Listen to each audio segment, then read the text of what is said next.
Kita telat atau gagal bayar di aplikasi Indosatku ini sejauh ini aman ya. Yang pertama DC ya, DC datang ke rumah ataupun ke tempat kerja, kan seperti itu. Jadi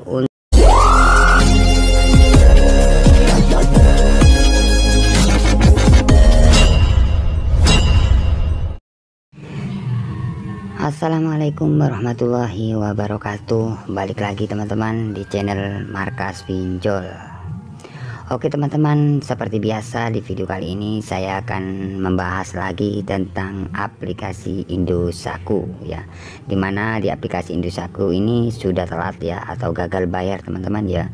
Dan nominal pinjaman sangat lumayan besar lah ya. Sekarang ini sudah mencapai 11 juta.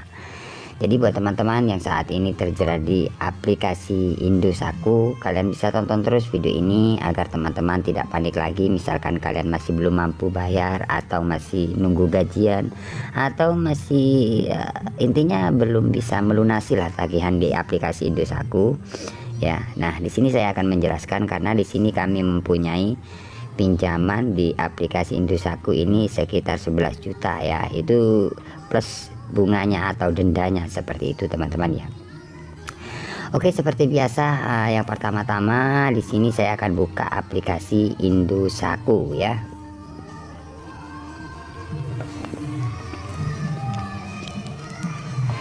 Oke teman-teman, nah di sini teman-teman sudah saya buka ya aplikasi Indosatku ya. Jadi Indosatku ini aplikasi legal sudah ya. Jadi sudah berizin di OJK seperti itu ya. Kurang lebihnya seperti itu teman-teman ya. Oke, nah di sini terlambat ya 11.700.000. Jadi sudah mencapai 11 juta ya. Ini plus bunga atau denda.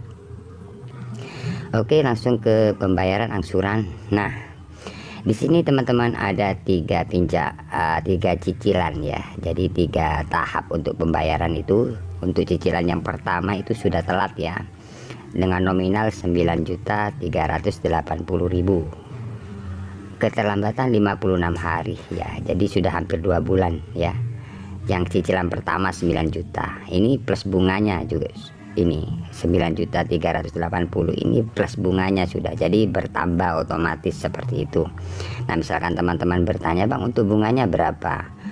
Jadi untuk bunga itu tergantung nominal pinjaman kalian, jadi sudah otomatis akan bertambah ya.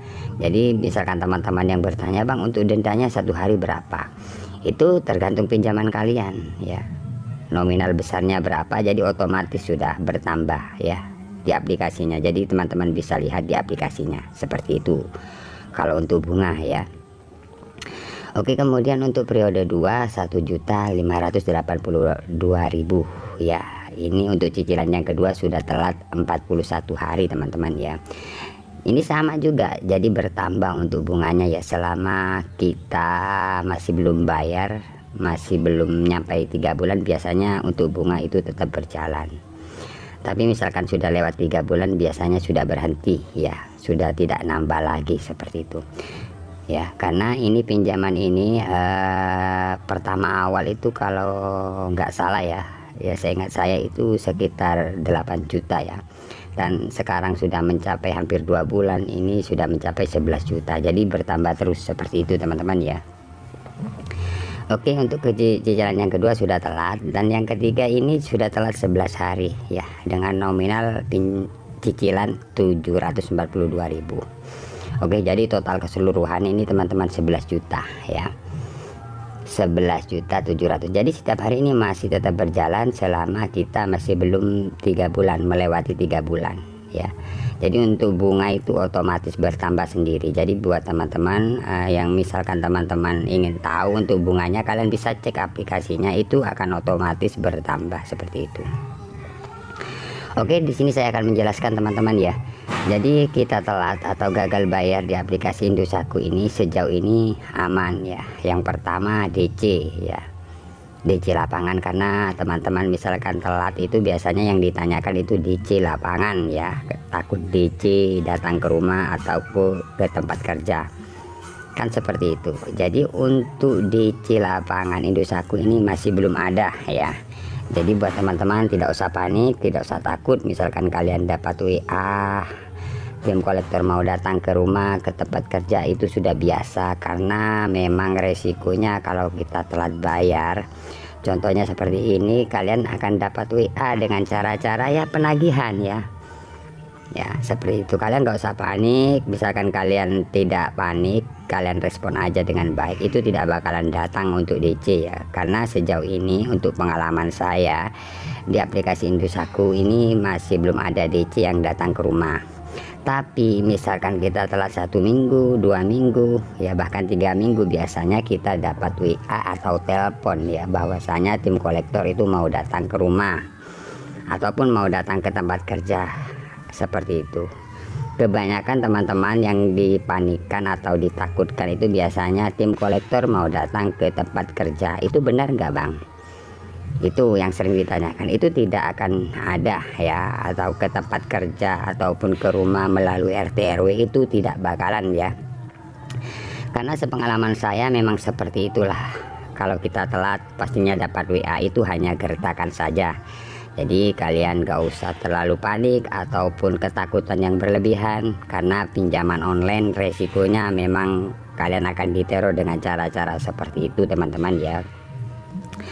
Oke, untuk kemudian pertanyaan dari teman-teman juga untuk penyebaran data ya, sebenarnya nggak ada sih.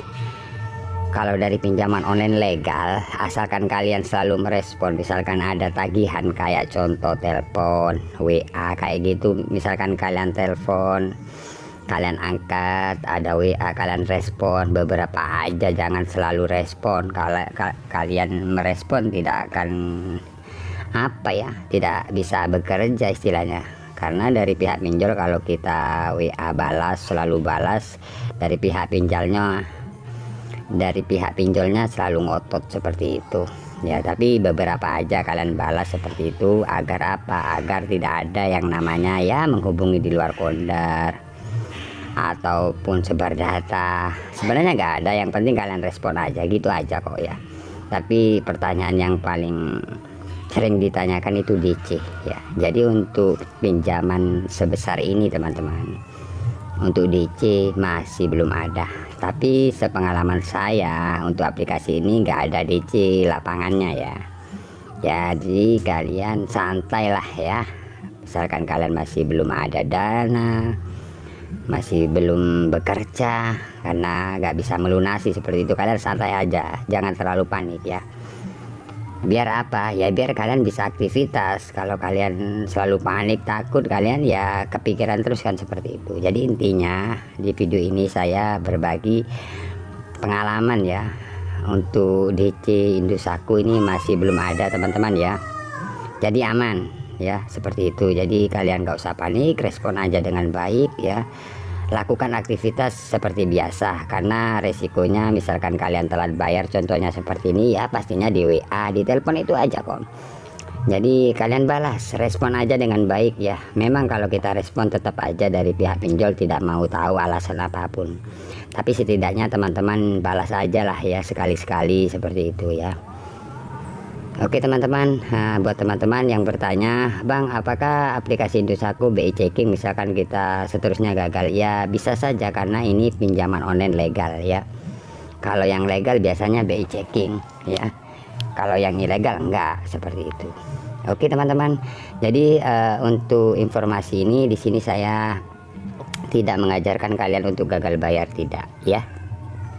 Di sini saya cuman berbagi ya, sesuai pengalaman saja, dan tidak menganjurkan kalian untuk gagal bayar, tidak. Cuman berbagi ya, karena kebanyakan teman-teman kita di luar sana yang saat ini telat bayar di aplikasi Indosat itu panik yang berlebihan atau takut yang berlebihan seperti itu.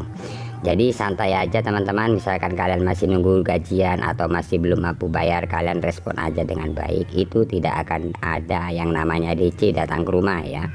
Misalkan teman-teman dapat WA tim kolektor mau datang ke rumah melalui RT RW ataupun mau ke tempat kerja, nah, itu tidak bakalan datang. Itu hanya cara-cara penagihan dari pinjol aja, resikonya seperti itu aja ya.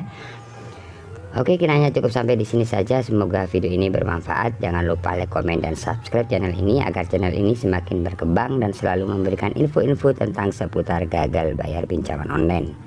Oke, saya akhiri untuk video kali ini. Assalamualaikum warahmatullahi wabarakatuh.